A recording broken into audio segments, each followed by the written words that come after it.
I got a rock star in the house. This is an anomaly. We've had two anomalies today.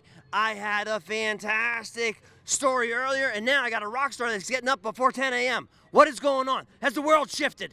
Civilization as we know it has come to an end. This is From the Headlights to the Tailpipes. What's going on here, Shaun? Well, they say it's never early if you don't go to bed, so you know it's either a late night or a real early morning.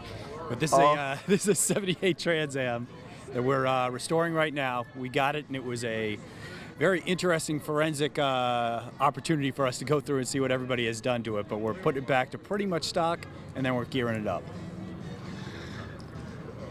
You know what? He just oozes cool. I'm just like melting. I'm like, holy cow. I'm like turning into like a groupie around Shaun. Shaun, dude. Not only does he know cars, but he's gorgeous. All right? You guys got to tune in. Crash Midnight. These guys are awesome. They came from Boston, they came out to Vegas, and now they got one of the coolest cars in town. All right, so what's the story going to happen with it? So we went through and we redid the entire suspension last year. And now it looks like we're going to overhaul the suspension again because we're starting a pilot for a TV show here. It still has a working title, so I don't want to give that away yet. But we're looking at redoing the entire suspension a second time with a 3-link, going through and doing the entire drivetrain. The engine we got in there was a 400, but it wasn't a 400 from 78 like this car is. It's a 400 from 1970 with very little documentation on it.